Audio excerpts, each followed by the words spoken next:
रोज रोज एक ही जैसा काम कर करके हम सभी बोर हो जाते हैं। तो क्यों ना कुछ अलग किया जाए, कुछ हट के किया जाए, जिसमें समय भी कम लगे और हमारा काम भी बहुत आसान तरीके से हो जाए। नमस्ते दोस्तों, मैं हूँ छाया और आपके अपने चैनल छाया रसोई में एक बार फिर से आपका बहुत बहुत स्वागत है। हमेशा की तरह फिर से आपके लिए बहुत यूजफुल टिप्स एंड ट्रिक्स लेकर आई हूँ, जिससे आपका काम करना काफी आसान होगा, आपके समय और पैसे भी बचेंगे। तो दोस्तों, इसी तरह से और भी ज्यादा यूजफुल टिप्स एंड ट्रिक्स देखने के लिए हमारे फेसबुक पेज को भी फॉलो करें। साथ ही साथ कमेंट बॉक्स में लिखकर जरूर बताएं कि इस चैनल का वीडियो आप किस शहर या फिर किस गांव से देख रहे हैं। पहले एक बर्तन में चढ़ा देंगे पानी। मैं यहाँ पर 1.5 से 2 गिलास पानी ली हूँ।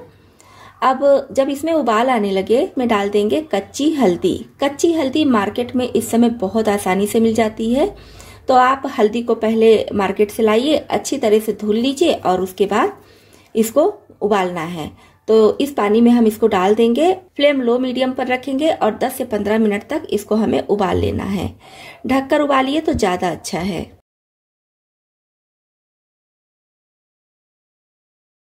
थोड़ी सी हल्दी है इसलिए मैं करीब 10 मिनट तक उबाली हूँ।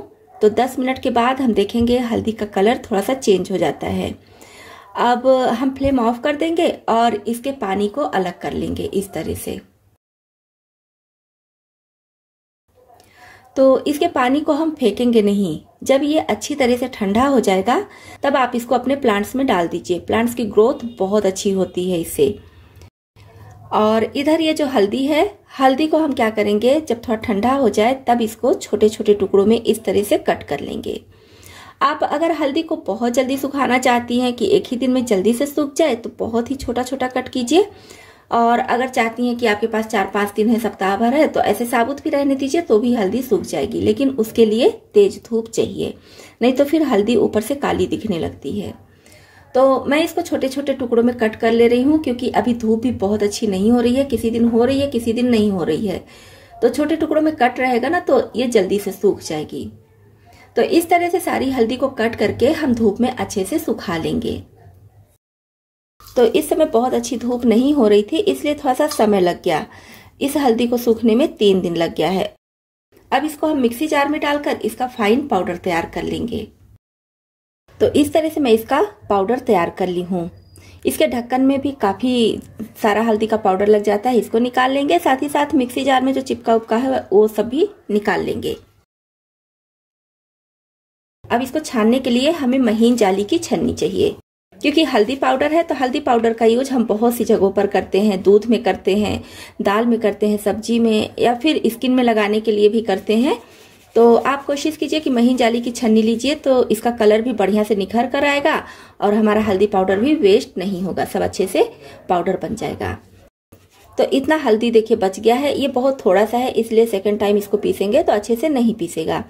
और इतना थोड़ा सा है तो इसको पीसना मुश्किल होता है। तो इसको भिगाकर और फिर सब्जी में या फिर जिस भी रेसिपी में यूज करना है यूज कीजिए, तो बिल्कुल भी पता नहीं चलेगा। तो ये हमारा बहुत ही बढ़िया एकदम शुद्ध ऑर्गेनिक हल्दी पाउडर बनकर तैयार हो गया है। किसी भी तरह की मिलावट नहीं है, एकदम नेचुरल है। आप इसको चाहे तो दूध में मिलाएं, चाहे तो सब्जी दाल में मिलाएं, या फिर स्किन में लगाना है, या फिर कहीं भी हल्दी का यूज करना है तो इस हल्दी का यूज कर लीजिए। कोई भी साइड इफेक्ट इसका नहीं होगा। थोड़ी सी मेहनत में हम एकदम शुद्ध ऑर्गेनिक हल्दी घर में बनाकर तैयार कर सकते हैं। तो इस तरह से आप भी सालों साल भर के लिए ताजी कच्ची हल्दी से हल्दी पाउडर बनाकर तैयार कर सकती हैं। तो दोस्तों, आपको ये कच्ची हल्दी से हल्दी पाउडर बनाने का वीडियो जरा सा भी पसंद आया हो तो एक लाइक जरूर कर दीजिएगा। जैसे ही नहाने वाले साबुन केस में साबुन खत्म होता है, हम दूसरा साबुन निकाल लेते हैं और इसको रैपर से निकालने के बाद रैपर को फेंक देते हैं। फिर साबुन खत्म हुआ, फिर निकाले, फिर रैपर को फेंक दिए। लेकिन इस वीडियो को देखने के बाद आप साबुन के रैपर को बिल्कुल भी नहीं फेंकेंगी। किसी भी साबुन का आप रैपर ले लीजिए, बस ध्यान रखिए कि नहाने वाले साबुन का ही लेना है। तो सॉक्स हम सभी के घरों में होता है, बच्चों का, बड़ों का, किसी का भी। और सॉक्स को हम धुलते हैं, उसके बाद रख देते हैं तो इसका पेयर इधर उधर हो जाता है। साथ ही साथ सॉक्स को पहनने से सॉक्स में से अजीब सी स्मेल आती है। तो इसके लिए कुछ लोग पाउडर डालते हैं, कुछ लोग परफ्यूम डालते हैं, लेकिन हम ये सब कुछ नहीं करेंगे। जब भी आप सॉक्स को धुल लीजिए और अच्छे से उसको फोल्ड कर लीजिए। जिस साइज का आप रैपर ले रही हैं उस हिसाब से सॉक्स को फोल्ड कर लीजिए, इसी साबुन के रैपर में डाल दीजिए। छोटा रैपर है तो छोटा सॉक्स लीजिए और बड़ा रैपर है तो मोटा वाला जो सॉक्स आता है उसको उसमें डाल दीजिए। तो इस तरह से जितने भी आपके घर में साबुन निकल रहे हैं उसके रैपर को ना फेंकिए, उसमें सॉक्स करके रख दीजिए।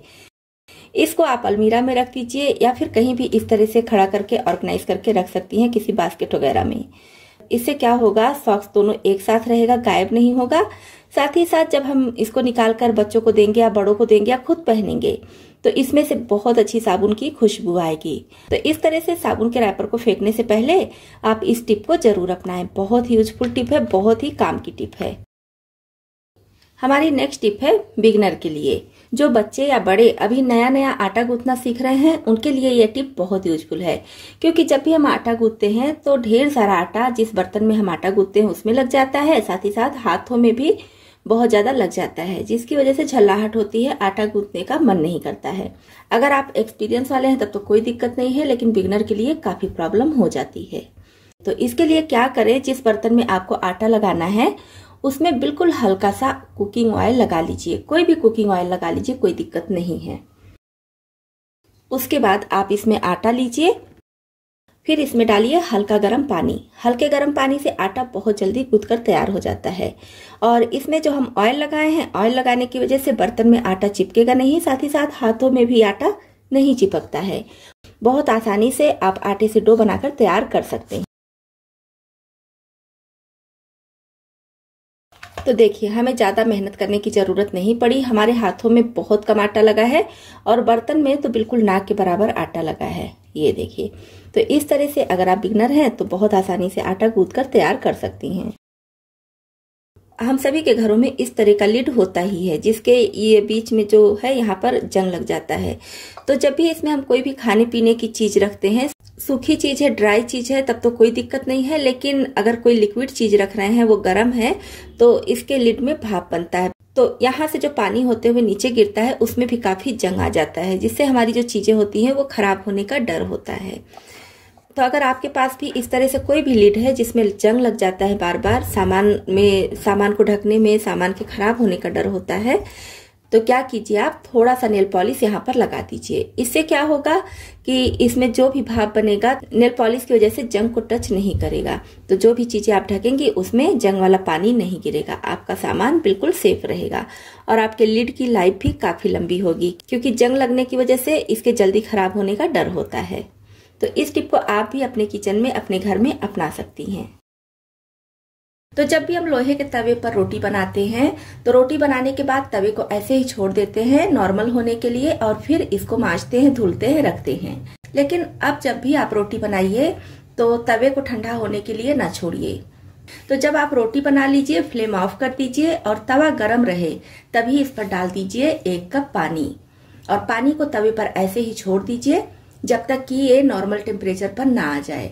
और जब नॉर्मल टेम्परेचर पर आ जाए तो फिर से इसको किसी गिलास या कप में निकाल लीजिए और इस पानी को पी लीजिए। इससे क्या होगा, अगर आपके अंदर आयरन की कमी है तो आयरन की कमी पूरी होगी और आपको अलग से आयरन का टेबलेट लेने की जरूरत नहीं पड़ेगी। लेकिन इसका ये मतलब नहीं है कि अगर आप आयरन का टेबलेट ले रहे हैं तो बिना डॉक्टर के सलाह के ही आप वो टेबलेट खाना बंद कर दीजिए।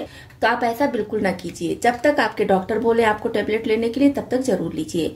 और जहां तक हो सके वहां तक कोशिश कीजिए कि लोहे के तवे पर रोटी बनाइए या फिर लोहे की कढ़ाई में या लोहे के किसी भी बर्तन में खाना बनाइए तो ज्यादा अच्छा होता है। अगर हम लोहे के बर्तन का यूज अक्सर करते रहते हैं तो वैसे भी आयरन की कमी पूरी हो जाती है, आयरन की कमी नहीं होती है। तो दोस्तों, आपको इसमें से कौन सी टिप ज्यादा पसंद आई और कौन सी पहले से पता थी, कमेंट बॉक्स में लिखकर जरूर बताइएगा। इसी तरह से और भी ज्यादा यूजफुल टिप्स एंड ट्रिक्स देखने के लिए, और अगर आप चैनल पर नए आए हैं तो हमारी YouTube फैमिली में शामिल होने के लिए इस चैनल को सब्सक्राइब भी कर लीजिएगा।